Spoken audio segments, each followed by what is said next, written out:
மாமரி நமதன்னை மாமரி அன்பு திகழ் இன்ப சுகபதம் பணிவோ.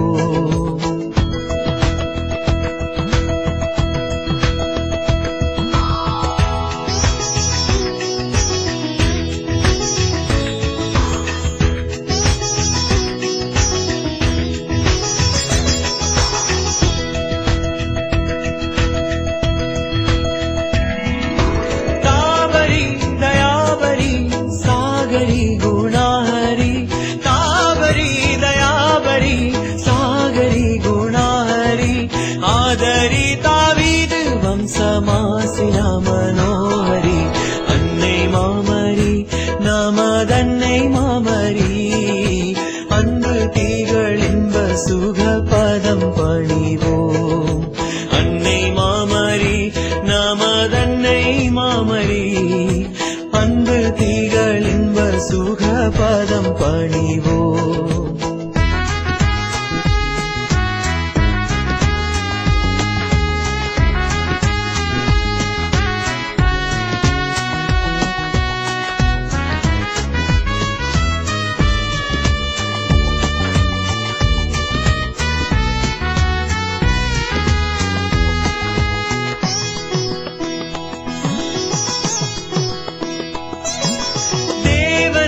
பயின்றவள் தேனருள் சுரந்தருள் தேவனை பயின்றவள் தேனருள் சுரந்தருள் தேவத்திரு உள்ளமே நிறைந்துமே மகிழ்ந்தருள் அன்னை மாமரி நமதன்னை மாமரி அன்பு திகழ் இன்ப சுகபதம் பணிவோம்.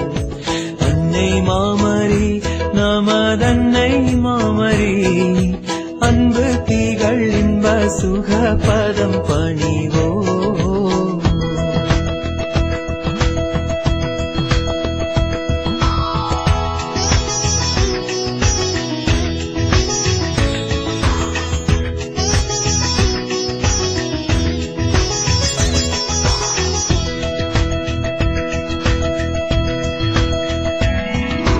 ஜீவர்கள் ஈடேறவே தன் மைந்தனை மன்றாடிடும் ஜீவர்கள் ஈடேறவே தன் மைந்தனை மன்றாடிடும் பாவிகளின் தஞ்சமே இப்பாரெல்லாம் கொண்டாடிடும் அன்னை மாமரி நமதன்னை மாமரி அன்பு திகழ் இன்ப சுகபதம் பணிவோ. அன்னை மாமரி நமதன்னை மாமரி அன்பு திகழ் இன்ப சுகபதம் பணிவோ.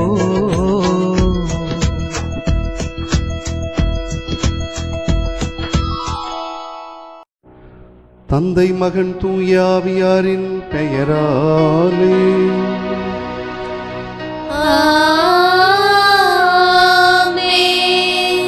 நம் ஆண்டவராகிய இயேசு கிறிஸ்துவின் அருளும் கடவுளின் அன்பும் தூய ஆவியானவரின் நட்புறவும் உங்கள் அனைவரோடும் இருப்பதாக. உம் ஆன்மாவோடும் இருப்பதாக.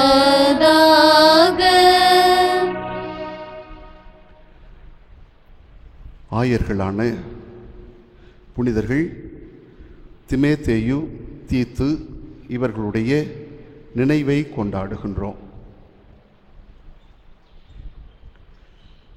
இவர்கள் புனித பவுலின் உடன் பணியாளர்களாக இருந்தவர்கள். புனித சின்னப்பரனுடைய உடன் பணியாளர்கள். அவருடைய தூதுரை பயணத்திலே இவர்கள் உடன் இருந்தவர்கள். 2 பேரும் ஆயர்களாக திருநிலைப்படுத்தப்பட்டவர்கள். இறைவாக்கு செய்தியை உரைப்பதில்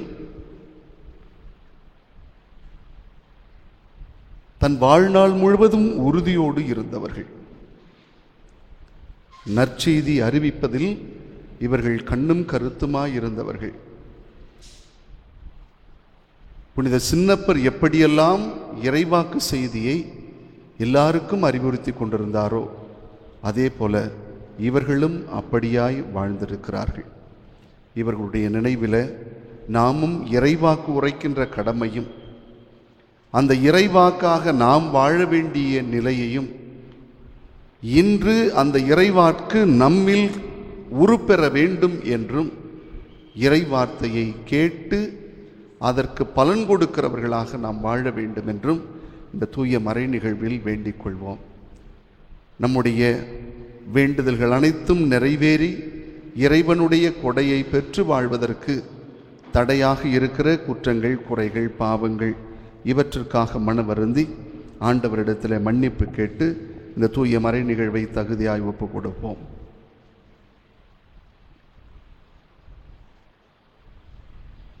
எல்லாம் வல்ல இறைவனிடமும் சகோதர சகோதரிகளை உங்களிடமும் நான் பாவி என ஏற்றுக்கொள்கிறேன். ஏனெனில் என் சிந்தனையாலும் சொல்லாலும் செயலாலும் கடமையில் தவறியதாலும் பாவங்கள் பல செய்தேன். என் பாவமே, என் பாவமே, என் பெரும் பாவமே. ஆகையால் எப்பொழுதும் கன்னியான புனித மரியாவையும் வானதூதர் புனிதர் அனைவரையும் சகோதர சகோதரிகளை உங்களையும் நம் இறைவனாகிய ஆண்டவரிடம் எனக்காக வேண்டிக் கொள்ள மன்றாடுகின்றேன். எல்லாம் வல்ல இறைவன் நம் மீது இரக்கம் வைத்து நமது பாவங்கள் அனைத்தையும் மன்னித்து நம்மை புனிதமான வாழ்வுக்கு அழைத்துச் செல்வாராக. ஆமென்.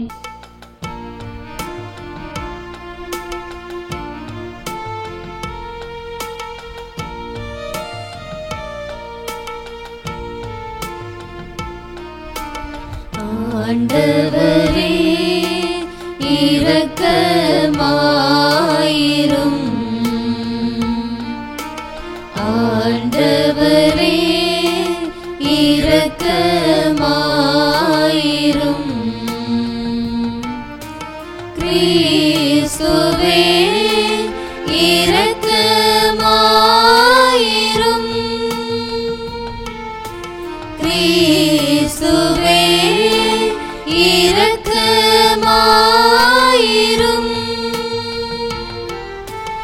ஆண்டவரே இரக்கமாயிரும். ஆண்டவரே இரக்கமாயிரும்.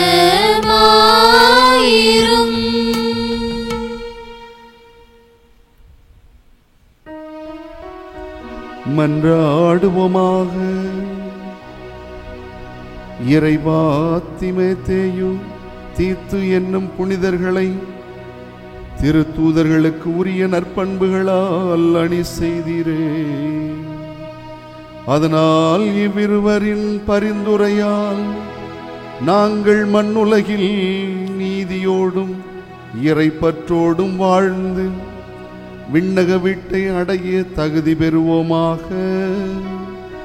உம்மோடு தூய ஆவியாரின் ஒன்றிப்பில் இறைவனாய் என்றென்றும் வாழ்ந்து ஆட்சி செய்கின்ற எங்கள் ஆண்டவரும் திருமகனுமாகிய இயேசு கிறிஸ்து வழியாக உம்மை மன்றாடுகின்றோம்.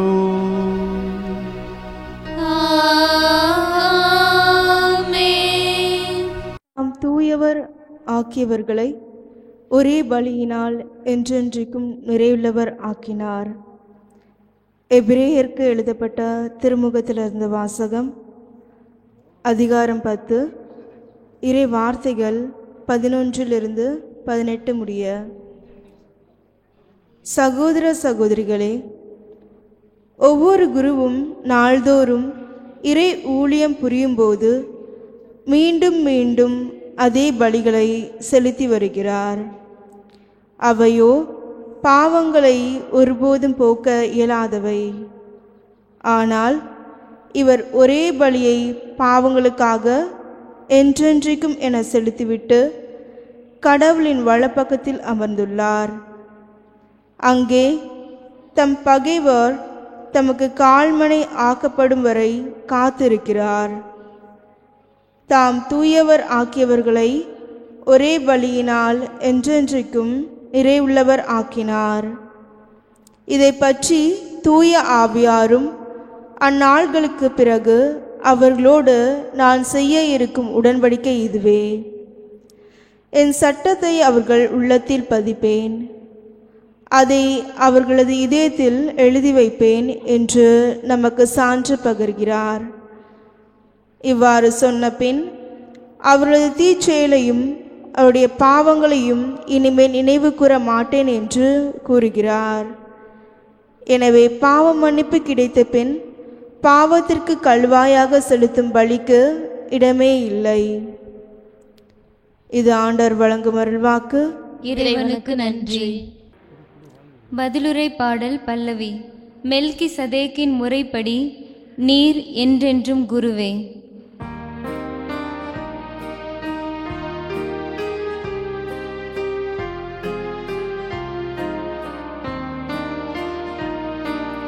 மெல்கி சதேக்கின் முறைப்படி நீர் என்றென்றும் குருவே.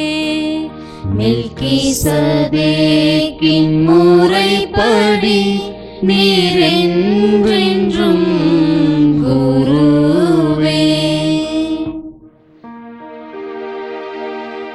ஆண்டவர் என் தலைவரிடம் நான் உம் பகைவரை உமக்கு கால்மனையாக்கும் வரை நீர் என் வலப்பக்கம் வீற்றிரும் என்றுரைத்தார்.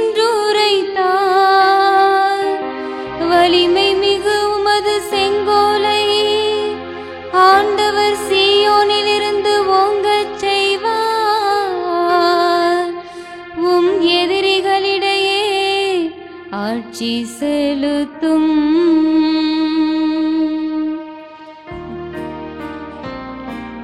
மெல்கி சதேக்கின் முறைப்படி நீர் என்றென்றும் குருவே.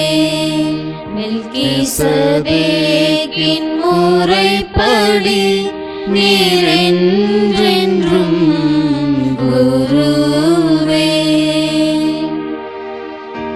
நீர் உமது படைக்கு தலைமை தாங்கும் நாளில் தூய கோலத்துடன் உம் மக்கள் தம்மை உவந்தளிப்ப வைகரை கருவுயர்த்த பணியைப் போல் உம் இளம் வீரர் உம்மை வந்தடைவர். மெல்கி சதேக்கின் முறைப்படி நீர் என்றென்றும் குருவே. மெல்கி சதேக்கின் முறைப்படி நீர் என்றென்றும் குருவே. மெல்கி சதேக்கின் முறைப்படி நீர் என்றென்றும் குருவே என்று ஆண்டவர் ஆணையிட்டு சொன்னார். அவர் தம் மனதை மாற்றிக்கொள்ளார். அவர் தம் மனத்தை மாற்றிக்கொள்ளார். மெல்கி சதேக்கின் முறைப்படி நீர் என்றென்றும் குருவே. மெல்கி சதேக்கின் முறைப்படி நீர் என்றென்றும் குருவே.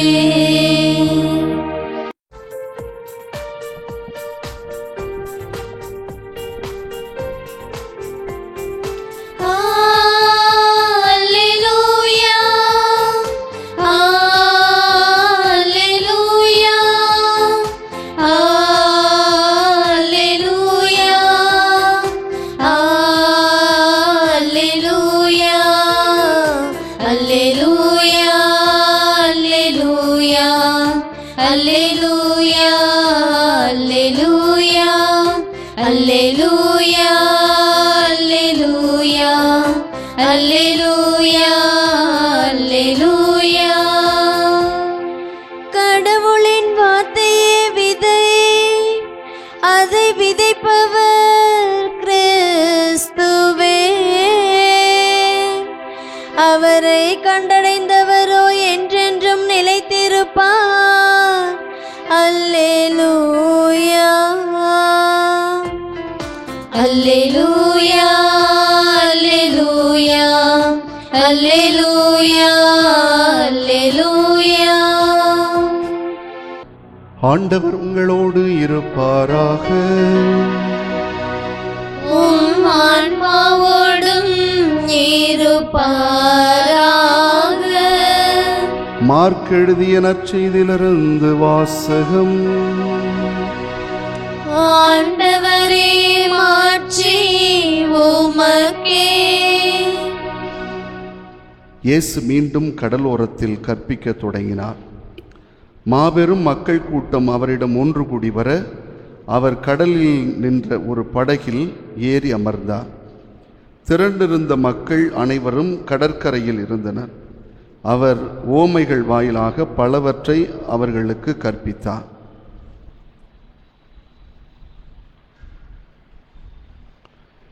அவர் அவர்களுக்கு கற்பித்தது, இதோ கேளுங்கள்.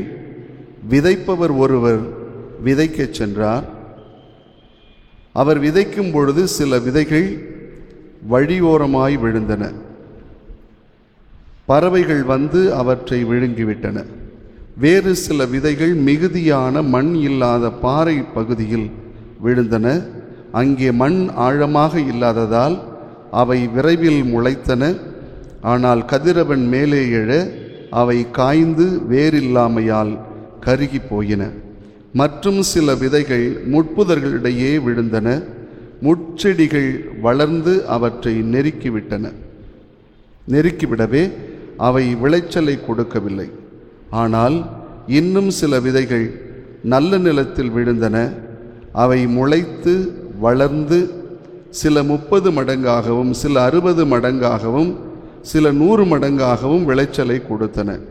கேட்கச் செவியுள்ளோர் கேட்கட்டும். அவர் தனிமையான இடத்தில் இருந்தபோது அவரை சூழ்ந்து இருந்தவர்கள் 12 சேர்ந்து கொண்டு ஓமையை பற்றி அவரிடம் கேட்டார்கள். அதற்கு இயேசு அவர்களிடம், இறையாட்சியின் மறைபொருளை அறிய உங்களுக்கு கொடுத்து வைத்திருக்கிறது. புறம்பே இருக்கிறவர்களுக்கோ எல்லாம் உமைகளாகவே இருக்கின்றன. எனவே அவர்கள் ஒருபோதும் மனம் மாறி மன்னிப்பு பெறாதபடி கண்ணால் தொடர்ந்து பார்த்தும் கண்டுகொள்ளாமலும் காதால் தொடர்ந்து கேட்டும் கருத்தில் கொள்ளாமலும் இருப்பார்கள் என்று கூறினார். மேலும் அவர் அவர்களை நோக்கி, இந்த ஓமை உங்களுக்கு புரியவில்லையா? பின்பு எப்படி மற்ற ஓமைகளையெல்லாம் நீங்கள் புரிந்து கொள்வீர்கள்? விதைப்பவர் இறைவார்த்தையை விதைக்கிறார். வழியோரம் விழுந்த விதைகளுக்கு ஒப்பானவர்கள் வார்த்தையை கேட்பார்கள். ஆனால் அதை கேட்டவுடன் சாத்தான் வந்து அவர்களுள் விதைக்கப்பட்ட வார்த்தையை எடுத்து விடுகின்றான். பாறை பகுதியில் விதைக்கப்பட்ட விதைகளுக்கு ஒப்பானவர்கள் இறை வார்த்தையை கேட்டவுடன் அதை மகிழ்ச்சியோடு ஏற்றுக்கொள்வார்கள். ஆனால் அவர்கள் வேரற்றவர்கள், சிறிது காலமே நிலைத்திருப்பவர்கள். இறை வார்த்தையின் பொருட்டு இன்னலோ இடுக்கண்களோ நேர்ந்தவுடனே அவர்கள் தடுமாற்றம் அடைவார்கள். முட்செடிகளுக்கு இடையே விதைக்கப்பட்ட விதைகளுக்கு ஒப்பானவர்கள் இறைவார்த்தையை கேட்டும் உலக கவலைகளும் செல்வ மாயையும் ஏனைய தீய ஆசைகளும் உட்புகுந்து அவ்வார்த்தையை நெருக்கி விடுவதால் பலனளிக்க மாட்டார்கள். நல்ல நிலத்தில் விதைக்கப்பட்ட விதைகளுக்கு ஒப்பானவர்கள் இறைவார்த்தையை கேட்டு அதை ஏற்றுக்கொண்டு பயனளிப்பவர்கள். இவர்களுள் சிலர் 30 மடங்காகவும் சிலர் 60 மடங்காகவும் சிலர் 100 மடங்காகவும் பயனளிப்பர் என்றார். ஆண்டவரின் அருள்வாக்கு. கிறிஸ்துவே உமக்கு புகழ். சொல்வதை கொஞ்சம் புரிந்து கொள்ளுங்கள். புரிந்து கொண்டு ஏற்றுக்கொண்டால் நல்ல பலன் நம்முடைய வாழ்க்கையில் கிடைக்கும். அன்பார்ந்த சகோதர சகோதரிகளே, வாழ்க்கையில் நிறைய விஷயங்கள் நமக்கு வருகிறது. ஆனால் அந்த விஷயங்களை நாம் புரிந்து ஏற்றுக்கொள்ளாததுனாலே நல்ல பலன் நம்முடைய வாழ்க்கையில் கிடைக்காமல் போகிறது. இன்று வாசிக்கப்பட்ட நற்செய்தி வாசகம் விதைப்பவர் ஓமையும் அதற்குரிய விளக்கத்தையும் ஆண்டவர் நமக்கு சொல்லிக் கொடுக்கிறார். நீங்க கேட்கலாம், விதைப்பவர் ஓமையை கொடுத்து அதற்கு ஒரு விளக்கத்தையும் கொடுத்து விட்ட பிறகு இன்னொரு விளக்கம் பிரசங்கத்தில் தேவையான்னு கூட கேட்கலாம். இருந்தாலும் ஒரு சிறிய புரிதலை மட்டும் உங்களோடு பகிர்ந்து கொள்ள ஆசைப்படுகிறேன். இந்த ஓமையில 3 விஷயங்களை நான் தெளிவுபடுத்த விரும்புகிறேன். ஒன்று விதைப்பது, விதை. மற்றொன்று விதைக்கிறவர்கள். மூன்றாவது விதைக்கப்படுகின்ற நிலம். இந்த 3 விஷயங்களை மட்டும் நான் சொல்ல ஆசைப்படுகிறேன். விதை என்பது எது? அது தெளிவாக சொல்லப்பட்டிருக்கிறது, இறைவனுடைய வார்த்தை. இறைவனுடைய வார்த்தை என்பது விதையாக இருக்கிறது. அந்த விதையில் எந்த விதமான மாற்றமும் இல்லை.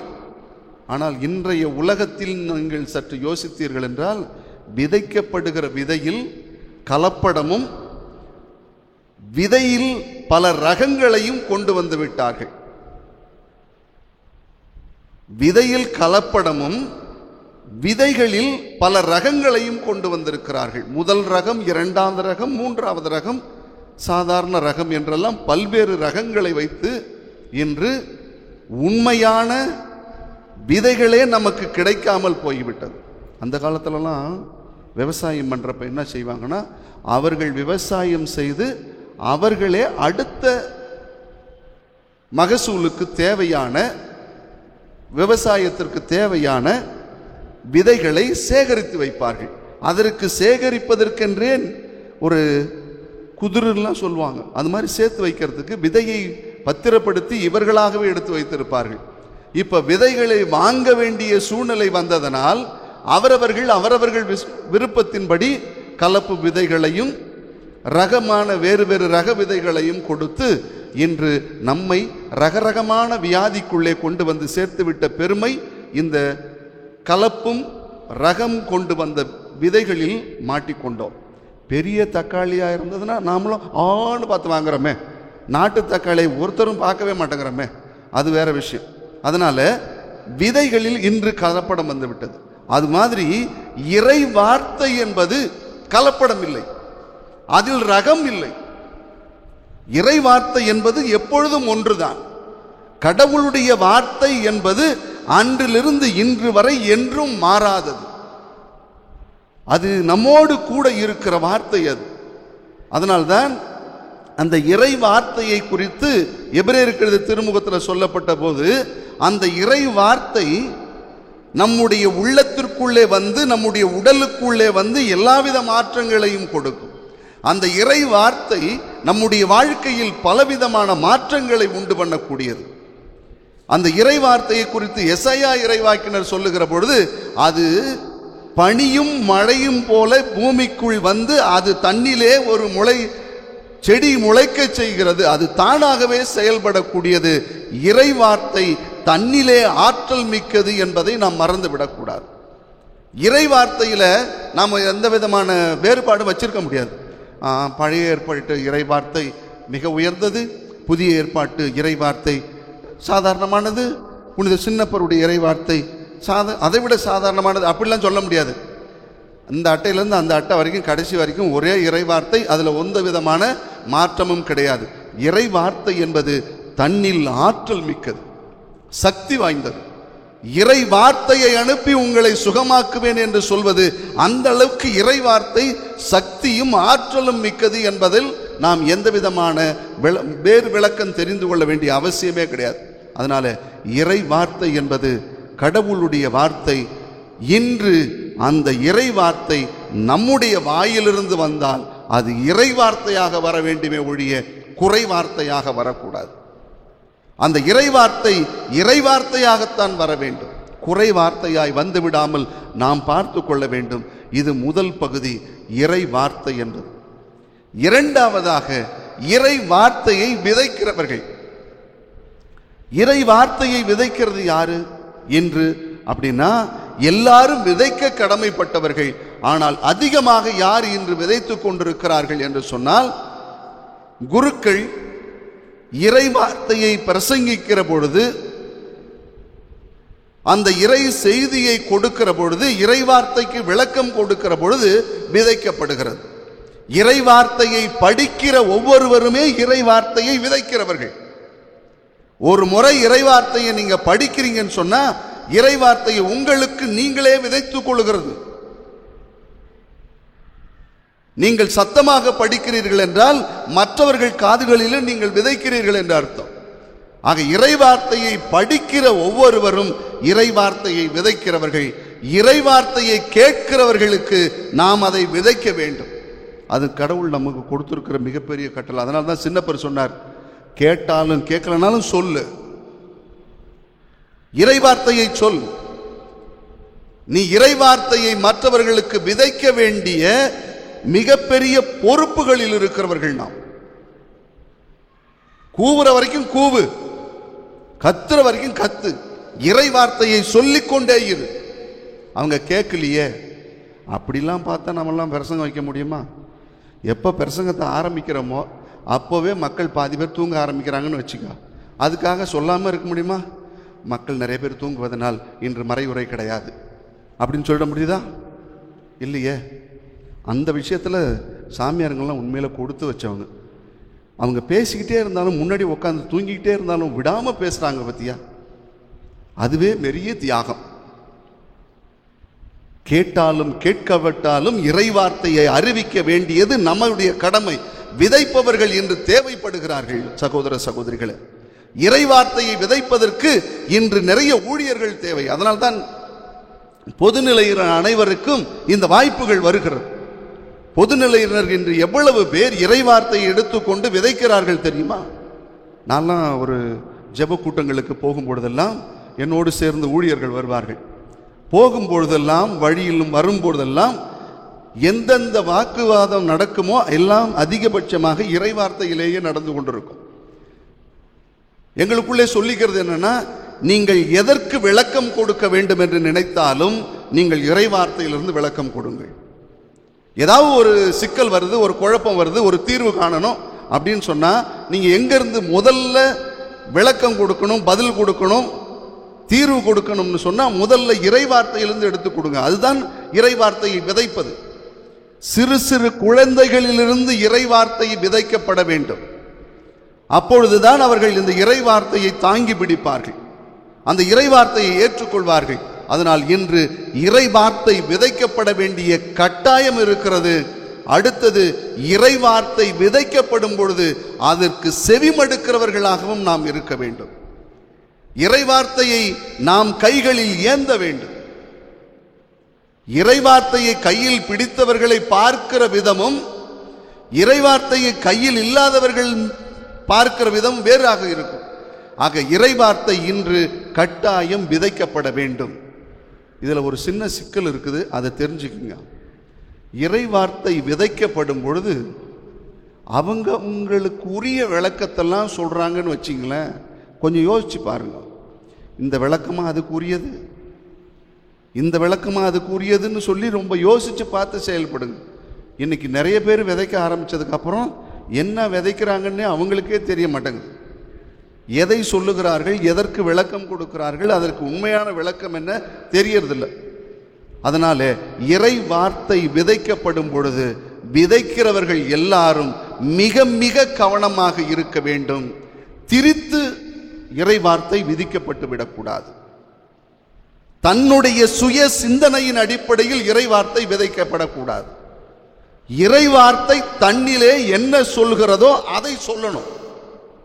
இறை வார்த்தை தன்னில் என்ன விளக்கம் கொடுக்கப்படுகிறதோ அந்த இறை வார்த்தையே நமக்கு மிகப்பெரிய செய்தியாக இருக்கும். அதை திரித்து மாற்றி தன் வசதிக்கு ஏற்ப சொல்லக்கூடாது. அதில் இன்னும் ஒரு சிக்கல் என்னன்னா, நமக்கு எந்தெந்த வசனம் தேவைப்படுதோ அந்தந்த வசனம் எடுத்து அங்கே ஒன்று அங்கே ஒன்று அங்கே ஒன்று எடுத்து கோத்து சொல்லிடுறது.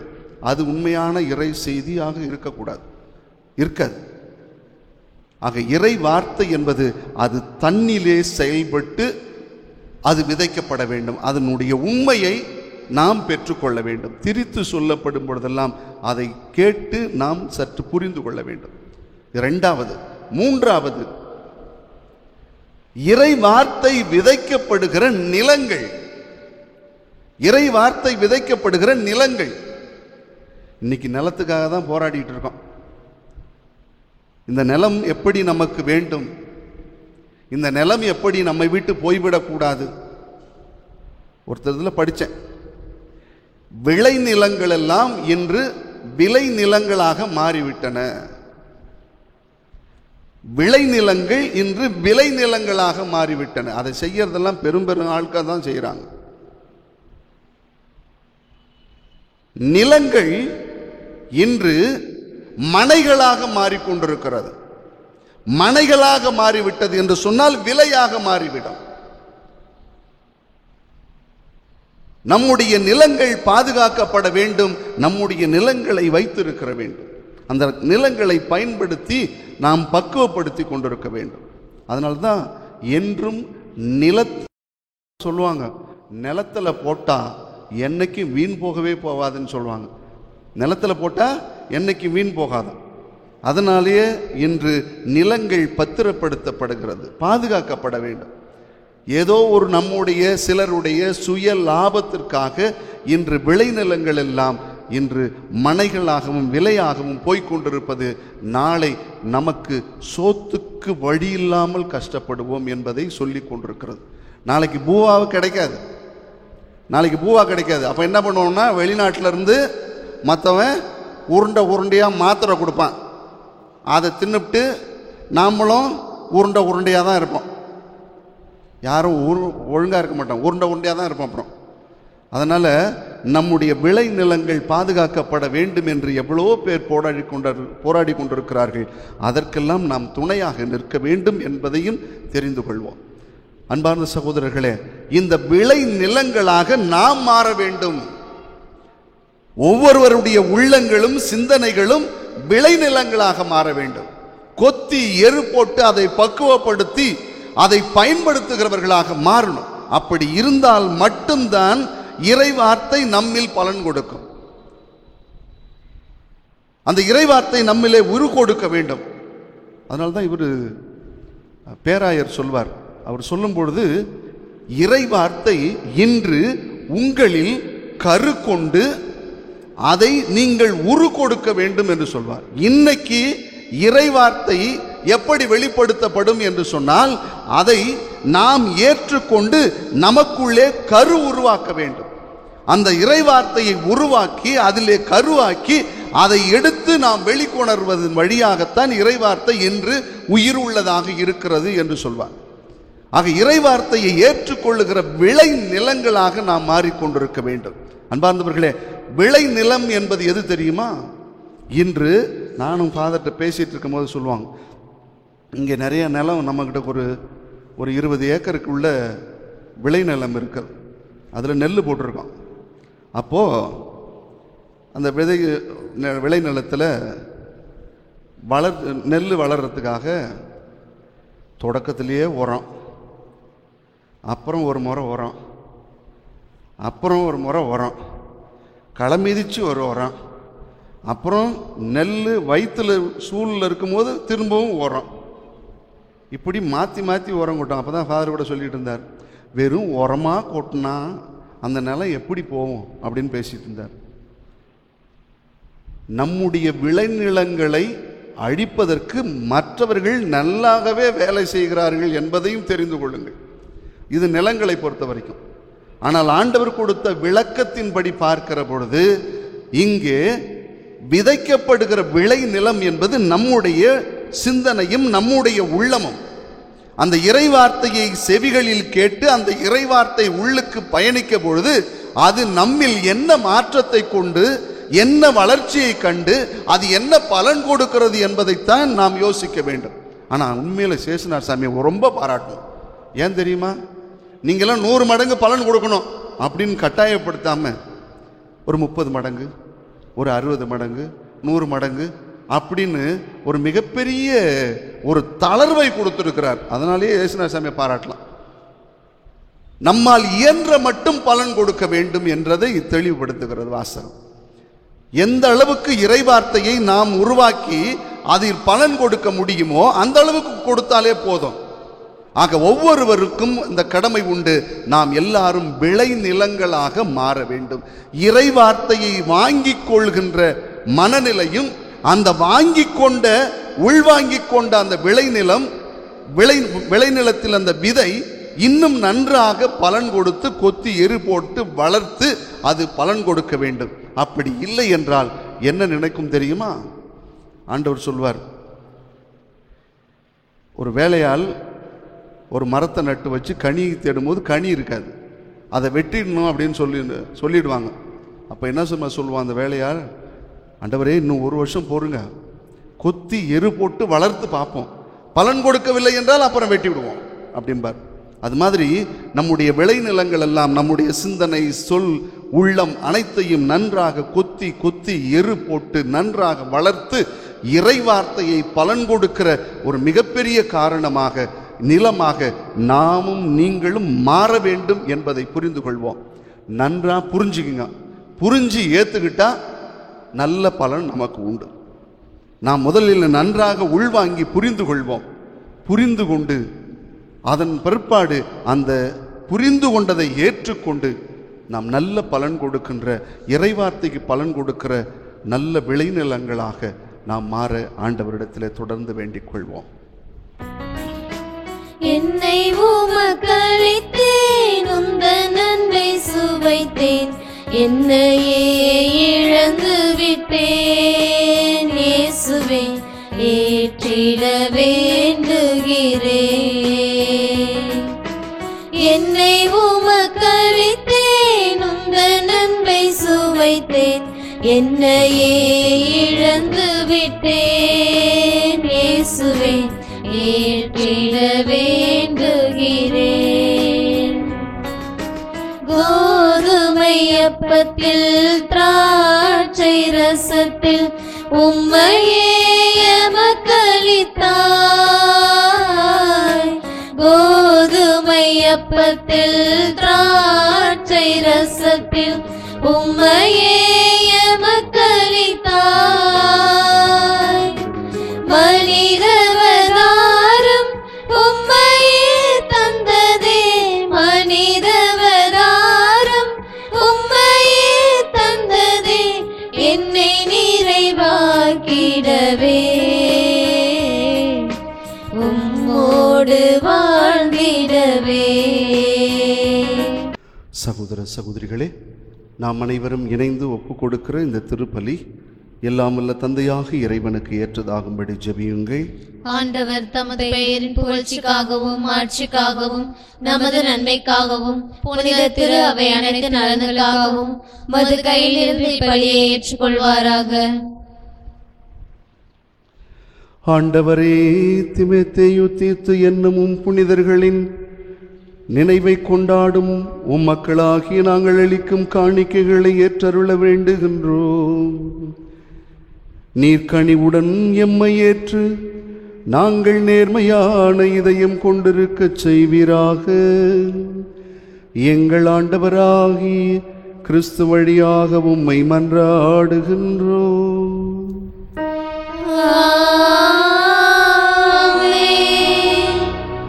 ஆண்டவர் உங்களோடு இருப்பாராக.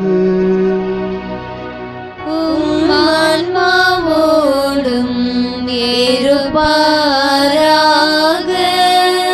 இதயங்களை மேலே எழுப்புங்கள். ஆண்டவரிடம் எழுப்பியுள்ளோம். நம் இறைவனாகிய ஆண்டவருக்கு நன்றி கூறுவோம். அது தகுதியும் நீதியும் ஆனதே. ஆண்டவரே, தூயவரான தந்தையே, என்றும் உள்ள எல்லாம் வல்ல இறைவா, எந்நாளும் எவ்விடத்திலும் நாங்கள் உமக்கு நன்றி செலுத்துவது மெய்யாகவே தகுதியும் நீதியுமாகும். எங்கள் கடமையும் மீட்புக்குரிய செயலுமாகும்.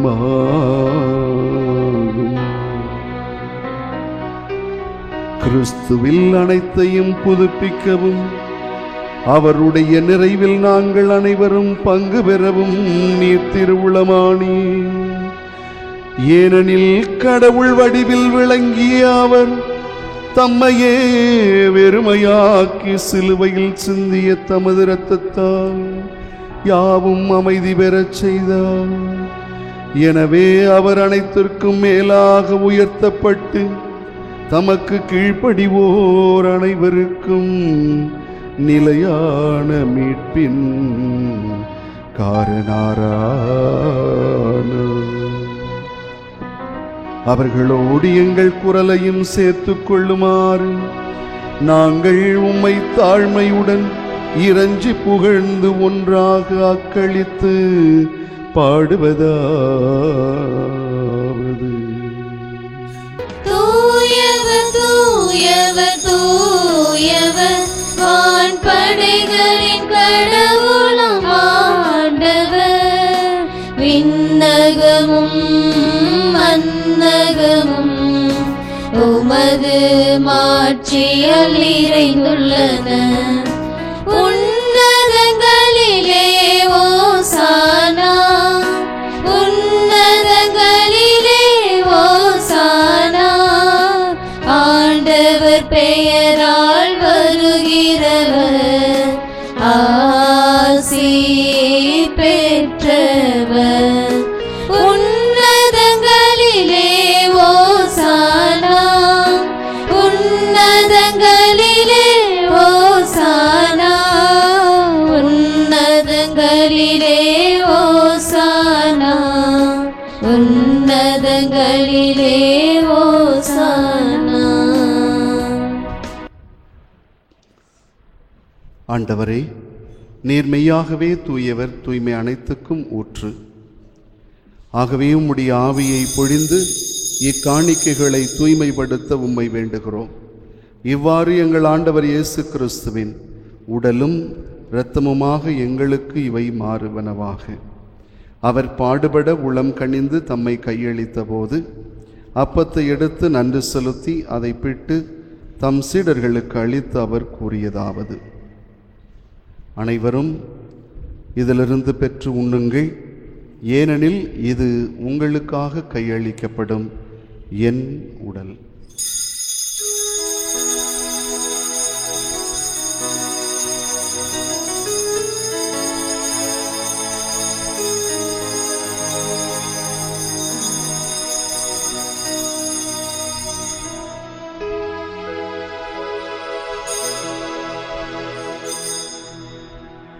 அவ்வண்ணமே இரவு விருந்தை அருந்திய பின் கிண்ணத்தையும் எடுத்து மீண்டும் உமக்கு நன்றி கூறி தம் சீடர்களுக்கு அளித்து அவர் கூறியதாவது: அனைவரும் இதிலிருந்து பெற்று பருகுங்கள், ஏனெனில் இது புதிய நிலையான உடன்படிக்கைக்குரிய என் இரத்தத்தின் கிண்ணம்.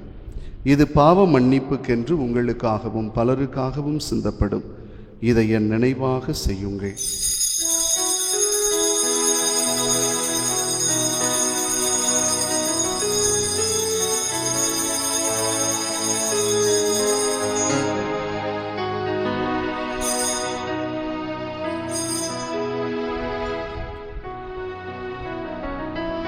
நம்பிக்கையின் மறை பொருள்.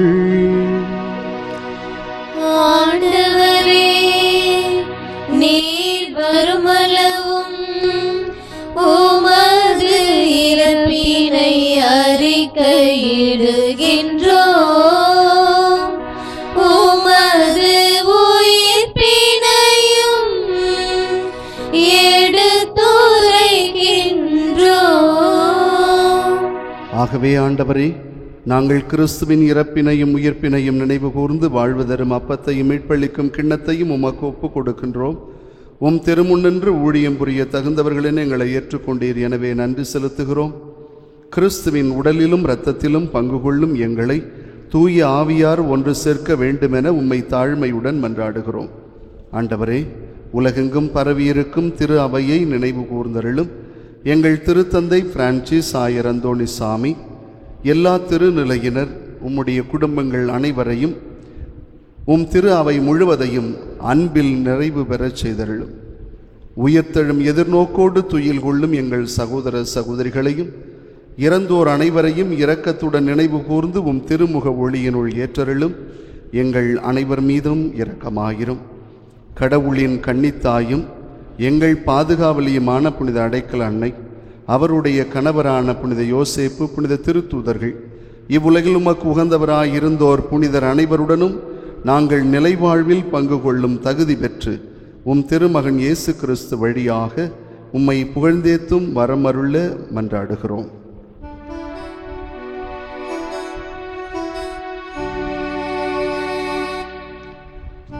இவர் வழியாக இவரோடு இவரில் எல்லாம் வல்ல இறைவனாகிய தந்தையே, தூய ஆவியாரின் ஒன்றிப்பில் எல்லா புகழும் ஆட்சியும் என்றென்றும் உமக்கு உரியதே.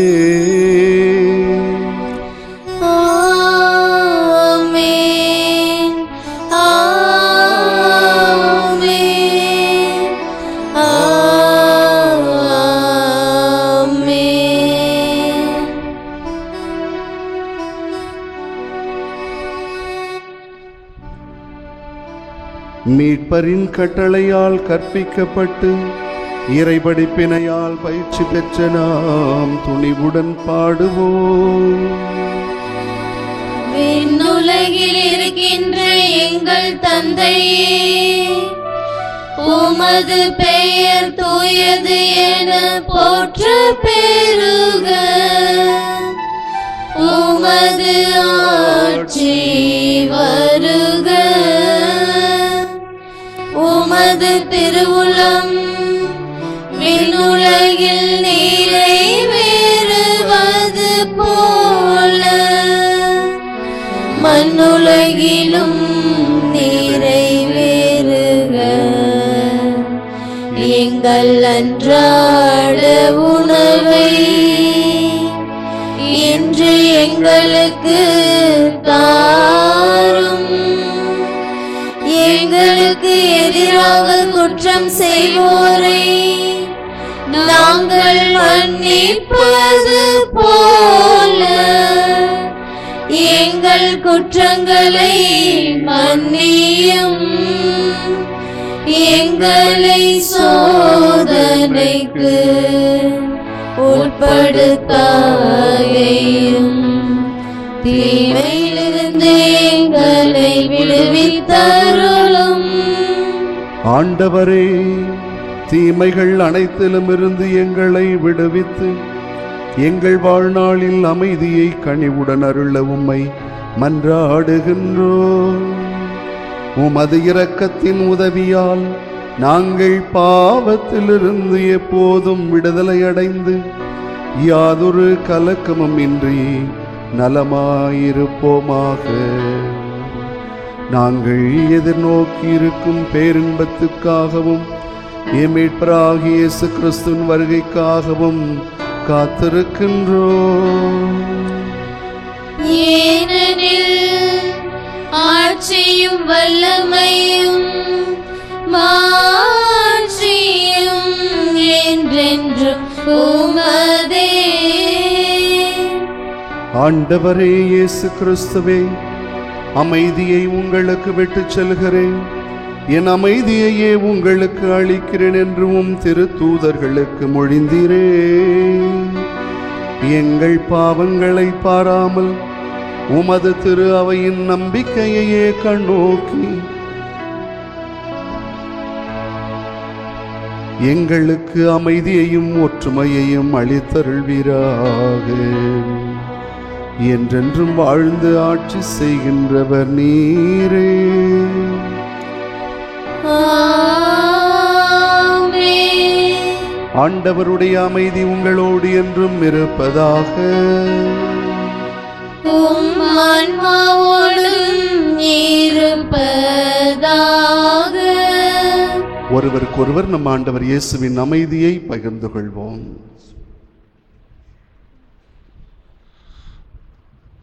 உலகின் பாவங்களை போக்கும் இறைவனின் செம்மறியே, எங்கள் மேல் இரக்கமாயிரும்.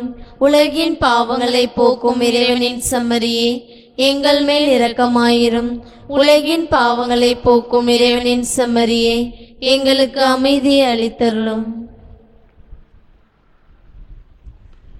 ஆண்டவராகிய இயேசு கிறிஸ்துவே, நாங்கள் உட்கொள்ளும் உம்முடைய திருவுடலும் இரத்தமும் எங்களை நீதி தீர்ப்புக்கும் தண்டனைக்கும் உள்ளாக்காமல் உமது பரிவிரக்கத்தினால் எங்கள் உள்ளத்தையும் உடலையும் காத்திடும் அருமருந்து ஆகிட அருள் புரியும்.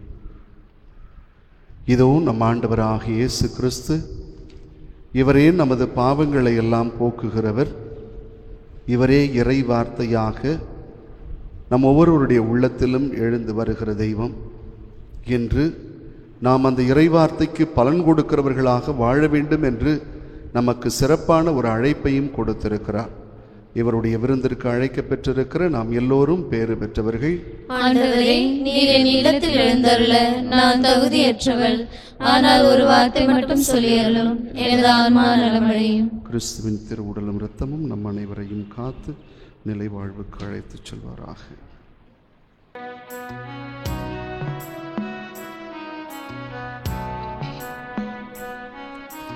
நீயே என் கோயில் ஆண்டவனே, உன்னில் நிலையாக வாழ்வேன் ஆசையிலே.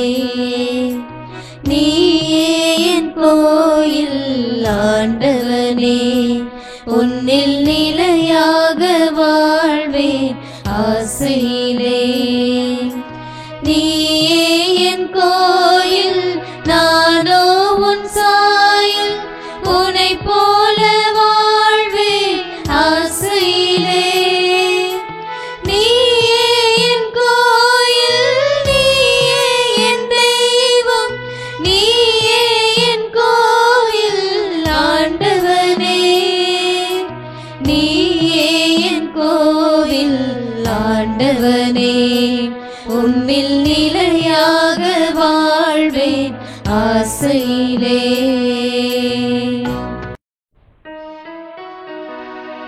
மன்றாடுவோமாக. ஆண்டவரே எங்கள் இறைவா, திமேத்தேயு தீத்து என்னும் புனிதர்கள் திருத்தூத போதனையால் நம்பிக்கையை போதித்து அக்கறையுடன் பாதுகாத்தனர். நாங்கள் உட்கொண்ட இத்திருவுணவு அதே நம்பிக்கையை எங்களில் ஊட்டி வளர்ப்பதாக. எங்கள் ஆண்டவராகிய கிறிஸ்து வழியாக உம்மை மன்றாடுகின்றோம். ஆமென். அன்பார்ந்த சகோதர சகோதரிகளே, அடைக்கல் அன்னையின் அன்பு பிள்ளைகளே, அன்னை இருக்க பிள்ளைக்கு தோல்வி இல்லை என்று கேள்விப்பட்டிருக்கிறோம். நம் அடைக்கல அன்னை இருக்க நமக்கு என்றும் தோல்வியே இல்லை. காரணம், நாம் வேண்டுவதற்கு எதிர்பார்ப்பதற்கு மேலாக நம் அன்னை நம்மீது அக்கறை கொண்டு நம்மை வழிநடத்தி பாதுகாத்து கொண்டிருக்கிறாள். அந்த ஒரு உணர்வோடு நாம் ஜெபிக்க, அன்னையிடத்திலே மன்றாட நாம் கடமைப்பட்டிருக்கிறோம். எனவே அன்னையிடத்தில் வேண்டிக் கொள்ளுங்கள். உங்களுக்காகவும் நாங்கள் வேண்டிக் கொண்டிருக்கிறோம். அன்பார்ந்தவர்களே, நம்முடைய திருத்தலத்தில் தினந்தோறும் காலை 6:30 மணிக்கும் 11:30 மணிக்கும் திருப்பலிகள் நடைபெற்று கொண்டிருக்கிறது. மாதத்தின் முதல் சனிக்கிழமை காலை 11 மணிக்கு அன்னையினுடைய சிறுதேர் பவனியும், அதை தொடர்ந்து திருப்பலியும், திருப்பலி முடிவில் மாதா குளத்தின் அருமருந்தினால் ஒவ்வொருவருக்குமான தனிப்பட்ட சிறப்பு ஜெபம் செய்யப்படுகிறது. இரண்டாவது சனிக்கிழமை காலை 9:30 1:30 மணி வரை நற்செய்தி ஜெப கூட்டம், நோயாளிகளுக்கான சிறப்பு ஜெபம், குணமளிக்கும் நற்கருணை ஆராதனை எண்ணெய் அபிஷேகத்தோடு வழிபாடு நிறைவுறும். இறுதியில் அனைவருக்கும் அன்னதானம் வழங்கப்படுகிறது. அன்னதானத்திற்கு தங்களால் இயன்ற உதவி செய்ய விரும்புகிறவர்கள் நீங்கள் அதற்காக உதவி செய்ய உங்களை அன்போடு வேண்டுகின்றேன். ஒவ்வொரு வாரம் புதன்கிழமை மதியம் 1 மணிக்கு மாதா டிவியில் நம்முடைய திருத்தலத்தில் நடைபெறுகிற திருப்பலி ஒளிபரப்பாகிறது. அந்த திருப்பலியை பார்த்து ஜெபியுங்கள், மற்றவர்களையும் பார்த்து ஜெபிக்க சொல்லுங்கள். அந்த திருப்பலியை உங்களுடைய கருத்துக்கு ஒப்பு கொடுக்கப்பட வேண்டும் என்றால் அதற்காக நீங்கள் காணிக்கை செலுத்தி இந்த திருப்பலியை தொடர்ந்து மாதா தொலைக்காட்சியில் நடைபெறுவதற்கு நீங்கள் உதவி செய்யவும் உங்களை வேண்டுகின்றேன். ஒருவேளை 2-3 பேர் ஒன்று சேர்ந்து இதற்கான காணிக்கை செலுத்தினால் இது இன்னும் பேருதவியாக இருக்கும் என்று உங்களிடத்திலே கேட்டுக்கொள்கின்றேன். அன்பார்ந்தவர்களே, அன்னையின் 53 அடி உயர வெண்கல சுரூப பணியானது அதனுடைய இறுதி பகுதியை நெருங்கியிருக்கிறது.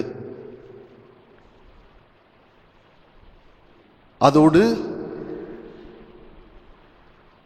அன்னையின் ஜெபமாலை தேவ ரகசியங்கள் அடங்கிய 20 நிலைகள் கட்டப்பட்டு கொண்டிருக்கிறது. அதில் சுரூபம் அமைக்கின்ற பணி இப்பொழுது நடைபெற்று கொண்டிருக்கிறது. அது வெகு விரைவாக முடிவடைய நீங்கள் உங்கள் பொருளாதாரத்தினால் தாங்க உங்களை கேட்டுக்கொள்கின்றேன். ஒரு நிலைக்கு 2 லட்சம் என்றும் அவ்வாறு அந்த 2 லட்சத்திற்கு காணிக்கை செய்கிறவர்களுடைய பெயர்களை அந்தந்த நிலைகளில் கல்வெட்டுகளில் பொதிக்கவும், 25,000 தருகிறவர்களுடைய பெயர்களை பொதுவான அந்த கல்வெட்டில் பதிக்கப்படவும் பேசப்பட்டு ஏற்பாடு செய்து கொண்டிருக்கிறது. மக்கள் அதற்கான காணிக்கையும் செலுத்தி கொண்டிருக்கிறார்கள். எனவே உங்கள் அனைவருக்குமே இந்த அளவுக்கு பணி வந்திருக்கிறது என்றால் அதற்கு உங்களுடைய பொருளாதார உதவியும் ஜெப உதவியும் தான். எனவே உங்களுக்கு முதலில் நன்றி செலுத்துகிறேன். தொடர்ந்து அதை நிறைவு பகுதிக்கு நாம் இட்டு செல்ல வேண்டும். வெகு சீக்கிரம் முடிக்க வேண்டும் என்றால் இன்னும் கொஞ்சம் பொருளாதாரம் தேவைப்படுகிறது. அது உங்களால் மட்டுமே முடியும் என்ற நம்பிக்கையில் உங்களிடத்திலே நான் ஒவ்வொரு முறையும் சொல்லிக் கொண்டிருக்கிறேன். நீங்கள் உங்களால் இயன்ற உதவிகளை செய்து அதை நிறைவாக்க, அதை முழுமையாக்க நீங்கள் பேருதவி செய்ய வேண்டும் என்று உங்களை அன்போடு வேண்டுகின்றேன். ஆண்டவர் உங்களோடு இருப்பாராக. உம் ஆன்மாவோடும் இருப்பாராக. எல்லாம் வல்ல இறைவன் தந்தை, மகன், தூய ஆவியார் அடைக்கல அன்னை வழியாக உங்கள் அனைவரையும் ஆசீர்வதிப்பாராக.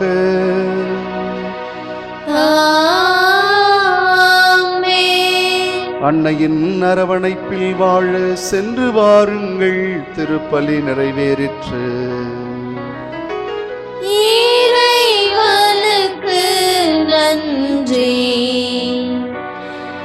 அகிலம் போற்றும் அடைக்கல தாயே, எங்களுக்காக வேண்டிக் கொள்ளும்.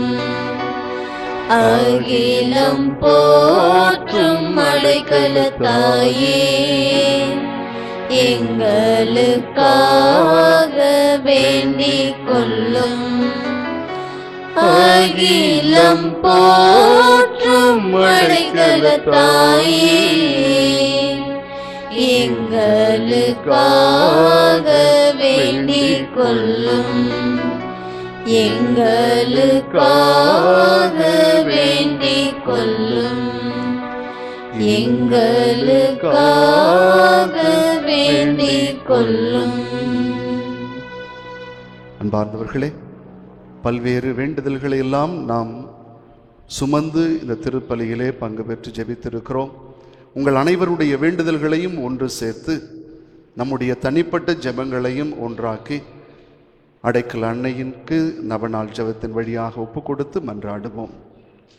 அம்மா அடைக்கல தாயே, அம்மா அடைக்கல தாயே, உம் தஞ்சமென்று வந்தவரை, உம் தஞ்சமென்று வந்தவரை இருகரம் நீட்டி, இருகரம் நீட்டி புகலிடம் தந்த தாயுள்ளமே, புகழிடம் தந்த தாயுள்ளமே, எங்கள் இல்லத்தின் இடைஞ்சலை விலக்கும், எங்கள் இல்லத்தின் இடைஞ்சலை விலக்கும். எங்கள் உள்ளத்தின் கவலையை போக்கும் எங்கள் உள்ளத்தின் கவலையை போக்கும் எங்கள் நம்பிக்கையில் தளராது வாழ எங்கள் நம்பிக்கையில் தளராது வாழ உறுதிப்படுத்தும் எங்கள் வாழ்க்கை போராட்டத்தில் எங்கள் வாழ்க்கை போராட்டத்தில் வீரமாய் வாழ வழிகாட்டும் கனிவோடு எம் வேண்டுதலை கண்ணோக்கும் உம் மகன் இயேசுவின் வழியாய் தந்தையிடம் பரிந்து பேசி நாங்கள் எதிர்பார்க்கும் நன்மையை பெற்றுத்தாரும் இதனால் உம் திருத்தல புகழ் பாரெங்கும் மணக்கட்டும் அம்மா அடைக்கல தாயே ஆமென். ஆமென்.